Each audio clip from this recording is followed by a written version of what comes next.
This is 1460 KXNO.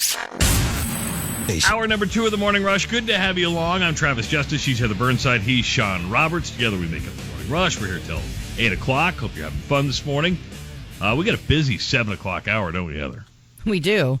Starting right now, because joining us on the WCI Pools and Spas hotline is Jeff Rogers. He is a vice president at Musco Lighting in Tuscaloosa, and you may be located in Iowa, but you are literally an international company. Good morning, Jeff. Good morning. How are you all today? We're great, and we've been talking about this for a long time, that what gets a fan to get up off the couch and actually go to a game, and part of it is the experience. And you've recently made some waves with your light show at Alabama. It's absolutely amazing. Yes, thank you. That's the introduction of new technology, LED as light source, has brought on all kinds of new fan experiences. And you have the same kind of thing at Principal Park there in Des Moines, where we've added the LED lights, and they do the shows for home runs, and we do some color effects on the poles and things like that. So the lights are no longer just about the field of play; they're about the show. You mentioned the show, and I talked yesterday about the human experience. Do you guys have like a team that gets together and talks just about the human experience and how far you can take this?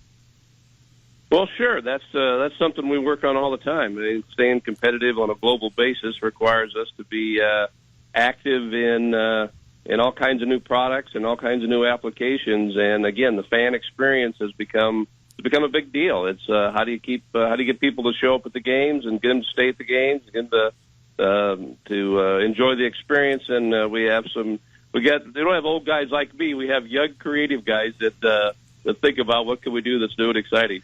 Before we get to, I wanted to break down Alabama. Sorry, Travis. No, go ahead. I wanted to break down Alabama really quick. But before we get to that, when you're talking about some of these light shows, and obviously that's one end of the spectrum, but you can even do it at a high school stadium. Like you guys just got done lighting Valley this year, correct? Yes. And they have a game coming up on tomorrow night.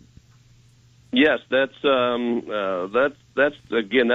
our largest part of the business is lighting high schools and recreation fields, and there's far more of those than there are Alabama stadiums, and so we've helped push the excitement of the fan experience that they get at an NFL game at the Packers or something like that. We've pushed it down to the high school level to allow it to be affordable, so that kids and grandkids and parents can experience that on a local basis.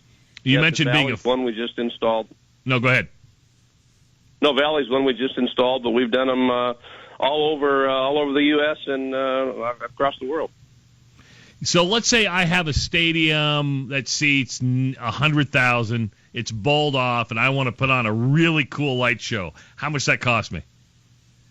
Guys always want to know what it costs. Let's just say it costs more than $10,000. But and maybe you probably don't want to get into the numbers as far as cost, but what about just the number of lights that it takes to flood a huge stadium like down in Tuscaloosa, all red? Well, when you do, there's not that much, really, quite honestly. The Tuscaloosa, we're probably putting 60 to 70 lights in there that are dedicated just to the show part of it. Again, there's another few hundred, maybe 300 that are dedicated to the field of play. And again, the field of play is still really important to us. With HD television today and the instant replays and slow motion and all that stuff, the field of play is still really critical for us. So we spend a lot of time making sure that's right. But to put on a really good show at a collegiate level or a pro stadium, it's 60 to 70 fixtures, and it's a few $100,000 to do it really well. Jeff Rogers joining us on the WCI Pools and Spas hotline. He's from Musco Lighting in Tuscaloosa. In addition to doing stuff like that, you also do a lot of mobile lighting for stadiums that don't have permanent lights. How many of those trucks do you have, and how many of those roll out every weekend? Well, we have in our entire fleet around the world, we have 32 light racks that we can put up in the air. But we don't have near as many collegiate stadiums that don't have lights as we did when we started back in '82. Most collegiate stadiums, were not lit. Today, most are. We probably do maybe 10, 15 games a year today where we're doing usually it's a bump up where they may not have adequate lighting for television, and we come in with a set of equipment and we raise the light level so that they can enhance their broadcast experience. Jeff, correct me if I'm wrong, but I work for another company where we put up some Musco lights at a high school softball field, right? And cool. We thank you for that. No, not a problem. But what I found interesting was you guys have like a command center, right? If there needs to be adjustments, you have to send a crew out to start moving lights. You can do that like from Command Central, right? Isn't that how it works? Well, we can't really aim the lights. But we do have what we call Control Link, where we are in connectivity to about 50,000 fields all over the globe. And when we can use, through cellular connectivity, we can get into a system, we can monitor it, we know whether the lights are working, whether they're not working, we can switch them on schedules for people. A lot of these sites are not manned. You know, Denny Bryan Stadium is, of course, manned, but a lot of recreation, a lot of high school fields, they may not have somebody there to turn the lights on and off. So we have a system that we'll turn them on and off, and then we'll monitor them to make sure that they're working okay. And we'll monitor big stadiums just to make sure that they're working all right. And if we need to adjust the intensity of the light, we can do that on a remote basis. Excuse me. We have about 50,000 fields we do that with right now. Wow. You were talking about kind of thinking outside the box and always, thinking of new ways to get out there in the community. And how many of these mini pitch systems do you have around the United States? Have you seen this, Travis? It's like this little mini portable soccer field that's lit. Really? Yeah, that's what I'm. I'm in Washington, D.C. right now working with the U.S. Soccer Foundation, and they're a group that was set up after the last World Cup was held here in the U.S., and they're charged with the task of growing grassroots soccer. And one of the programs they have is for the development of the underserved kids in the inner city. And so we've created a mini pitch system in conjunction with the U.S. Soccer Foundation to take basically a little small stadium and put it into an urban environment. And they're roughly 50 by 90, and it's just a little small soccer stadium that's enclosed.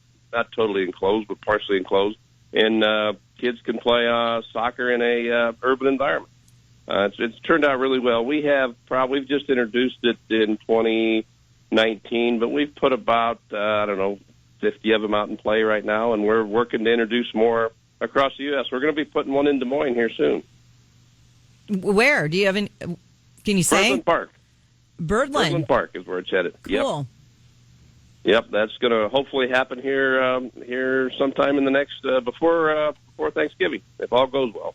So, Jeff, you say you're one of the old dudes. How long have you been with Musco? 37 years. Jeez. Wow. How much has it changed over the years? That makes me an old dude. No, it's just you've seen a lot of changes in the lighting. I talked about this yesterday about. Here's an industry that has changed so much, and nobody thinks about lighting, but it really has changed with technology and LEDs and stuff. And I think you guys have done a marvelous job of keeping up with the change, because a lot of companies who start off strong but don't adapt to what is happening, and you guys are still the world leader in this. Yeah, and again, you have to credit that to our ownership. I mean, we're small town Iowa, middle of America. We have great owners that care a lot about the people. We're pushing up close to 1,200 people around the globe. But ownership has cared about keeping it in Iowa, keeping it focused on the people, allowing people like myself to grow, allowing other people in the company to grow. And it's really been a great experience. It's a great company, and we're very fortunate. Being from Iowa, being from the middle of America, you really find a lot of good people that care about doing the right things for the right reasons. And, one of the core things we have is just good, hard-working people, and they're creative people. And it's been a great experience, and it's got a great future. You've been there so long. How much traveling have you gotten to do? You've lit the Olympics. It was, Shanksville, the Pentagon, and the World Trade Center after 9/11. If it needs, as our listener Brant tweeted yesterday, if it needs lit, Musco makes it happen.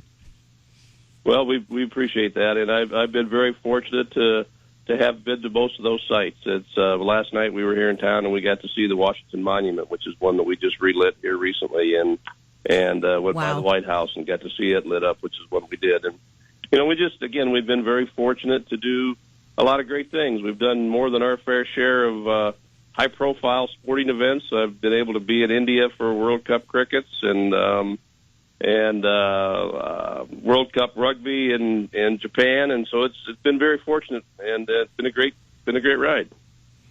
Excellent, Jeff. Have fun in D.C. Don't go visit. You're going to go to the impeachment hearings today too, just to check that out. You know what?